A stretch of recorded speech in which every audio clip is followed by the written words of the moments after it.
Alright, what's good everybody? Welcome back to another video on the channel, and today I'm going to be talking about each Skylanders game's biggest contribution to the series. Basically what they added that had the biggest impact on the series as a whole, or the biggest innovation for the Skylanders series. I think each game definitely did something special that's worth noting, and some of them did a couple of things, so if it was pretty close between a couple of things, I'll probably mention that. But without further ado, let's get right in, and we're going to be going from SSA all the way to Imaginators in this video, so let's start with SSA. So to start with a game like Spyro's Adventure, it's pretty hard to really say like what it innovated on because it was the first game in the series. So it's not like there's some basic format for it to start from and for it to innovate on and improve on. So this is pretty much going to be the biggest innovation that brought to gaming, which is obviously going to be Toys to Life. Toys to Life was 100% the best thing that Spyro's Adventure brought to the series. I mean, this is Skylanders. This is what it's known for. This is what makes it so cool. The interactability between the figures and the portal in the game, and being able to use your real life toys to play through the video game with those characters is very awesome. And I think this was super innovative, and it was like the main gimmick, main focus of the entire series as it went forward. There wasn't any game that didn't involve this to some extent. So I think Spyro's Adventure did a really good job, and this was without a doubt the biggest innovation that this franchise ever had. Now next up with Giants, it is going to be the light core characters. This game didn't really, a lot of people say it just felt like a DLC of Spyro's Adventure, and that's really because a lot of it does feel pretty similar. I mean, there's still no jumping.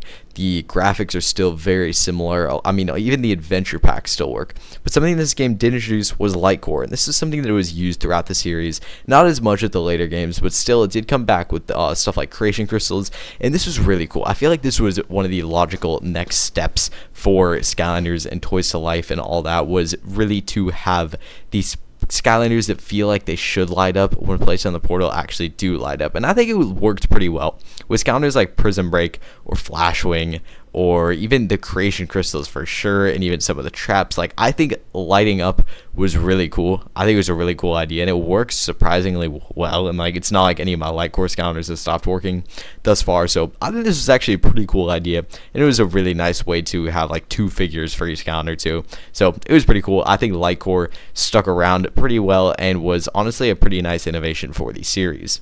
Now next up was Swap Force. This might be the game that innovated the absolute most, and I made an entire separate video on all the innovations and changes that Swap Force made. But honestly, I think the most crucial and most innovative improvement that it made was the new graphics. I think if this game didn't come along and completely overhaul the graphics, we could have gotten stuck with SSA and Giants looking games forever, which isn't a super bad thing, but it was like Swap Force completely changed. I mean, this created the new graphical engine the Vicarious Visions used for, I mean, the majority of the final games. I mean, other than Swap Force, Superchargers and Imaginators also use this same graphics engine. I think it looks really good. A lot of people think it looks really good. I mean, it definitely looks better than the first two games. So I think the graphics are definitely the biggest improvement. I mean, this game looks absolutely beautiful. If you're playing on pretty much any console other than the Wii, the graphics for Swap Force look like leaps and bounds better than anything you can get from Giants and Spyro's Adventure. The graphics look beautiful, and all the character models look much better. They look much more accurate to the actual figure, and the game just, I think the game complements the graphics very well, and I think they're pretty nostalgic for a lot of people too, but they still hold up to this day. A lot of people say that Swap Force is the most beautiful Skylanders game. I don't know if I 100% agree with that. I think there might be a couple that look better, but Swap Force does still look really good to this day, and I think if it didn't change up the graphics, Swap Force wouldn't be holding up as well. So I think the biggest innovation was Swap Force's graphics. Now for Trap Team, the biggest innovation I think is going to be the playable villains. This is because this is something that was pretty much held onto for the rest of the series. This game, like, the main gimmick obviously was being able to trap and play as the villains, but this was handled very well. I think there were so many iconic villains in this game that you were able to trap and play as, and I think everyone liked these. Like, the Doom Raiders are so likable between characters like, you know, Chef Pepperjack, Dr. Crankcase, Chompy Mage.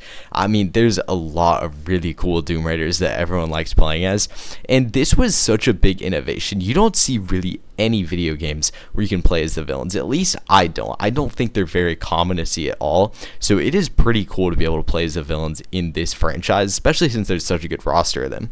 And this gimmick was held onto going into Superchargers. I mean, you look at Superchargers and you can play as the villains in the racing mode, which is really cool. If you get the trophy cups, I mean, you can get, just from that tiny little piece, that tiny little figure, you can play as 4 villains in the racing modes. I think it's really cool. I think it's far more worth it than the trap team. Any of the traps are like worth double the price and you get like half the villains. And so I think it was done even better in Supercharged. And then Imaginators, obviously, you got the full-on villain figures, which was really cool. I mean, Imaginators, like, that was pretty much the pinnacle of villains. I don't know any other game where it's like there's a roster of characters and just some of them are villains, other than Smash Bros, but that doesn't really count. That's got everything.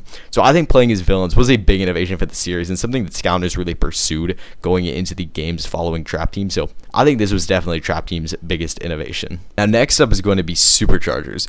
And this one is actually a tough choice because there's stuff like randomizing everything such as soul gems and elemental zones and all of that, as well as the gameplay. This is the only game that featured completely new gameplay sections that are just not anything like the typical Skylanders. And there's also the fact that this is the only game that had a new main villain other than Chaos, and this is pretty much the epitome of all of the evil in Skylanders, which is the darkness. But honestly, I think the biggest innovation was online co-op. Now this kind of stinks just because it did not carry over to Imaginators, at least in the normal mode. But in Superchargers, you had online co-op. You could play online with anyone, and it was pretty dang cool. I really liked it. I mean, I'm pretty sure it wasn't cross-platform. So I mean, Xbox, Nintendo, PlayStation are pretty much locked to to playing with players that are on the same console. But it was honestly pretty done. Like, it was done pretty well. I've done it before. I've played it before. It's honestly pretty cool. I like it. I don't have many complaints with it. It is kind of wonky with the portal system, but it is really cool to be able to play it with your figures and someone else's figures from across the world together. It is honestly really cool, and I really think it should have been in Imaginators too. That would have been pretty sick to see that. But honestly, I think this is a big innovation for the series, and it really showed how daring Superchargers was, because Superchargers, I mean, none of the other Skylanders games feel like they would have done this, but Superchargers made so many innovations and changes. This was just kind of the epitome of all of them. This one was very cool, and I think this game deserves more respect from just this change alone. Being able to play online co-op in the main story with anyone with the classic Skylanders platforming gameplay was a really cool touch. Now moving on to the last game, which is Imaginators. This one, honestly, for me, there's two that I can't decide between. And this is creating your own Skylander and having villain figures. Obviously, creating your own Skylander is a huge innovation for the series. I mean, this is something people do for any video game. Like, any video game that has a big roster, people are like, oh, I want to create my own. People create concepts and designs for characters they want to be in that game. For Skylanders, it was so cool, because if you had a concept from day one, there's a good shot, as long as it was, bipedal or whatever, you were going to be able to create it in Imaginators. There was going to be some sort of class, some sort of element that was going to fit this Skylander. You were going to be able to make the one that you've always wanted to make. It was really cool, and it was just awesome to be able to show your creation, really put your imagination to life in this game. It was awesome. I think everyone likes creating their own Skylanders, and I think going into the future, I mean, if we got more Skylanders games, they would have just implemented more parts and more customization features that would have made this gimmick even better, and it would have been cool to see how Imaginators worked in future games. But creation crystals, I think, were a fantastic touch. And the other one that I want to mention is villain figures. Obviously, we had playable villains in Trap Team and Superchargers. This is the first game that got actual figures, though, and it is so cool to have figures for the villains. Like, it is awesome. Just looking at your shelf and seeing, all the Doom Raiders together looks so dang cool. Like, you have to admit, this is awesome. This is the best way. This is the pinnacle of playing as villains in Skylanders. I think this game does it absolutely. It does an absolutely phenomenal job of playing as villains, and the figures are such high quality for the villains. They just look super awesome. And I think going into the future, if we had gotten more Skylanders games, I think each one of them should have gotten figures of villains from previous games. I mean, we could have gotten so many with Skylanders, like Mesmeralda. I mean, there's ones like who do we not even get? I mean, Chill Bill, Broccoli Guy, Drill X, Spell Slamser. There's so many different options. Maybe even something like the Darkness that would be pretty crazy, but still they could probably make it work. I think that would be super cool, and I think this was a really awesome innovation from Imaginators. Alright, thank you guys so much for watching. These are just my personal opinions, what I think the biggest innovations were. So if you guys disagree with anything, if you guys think anything should be different, if you guys think one game had a bigger innovation than what I said, then please feel free to put in the comments down below. I'd be pretty interested to see what you guys have to say. But I think that's all that needs to be said, and I will see you guys in the next video. So long, guys.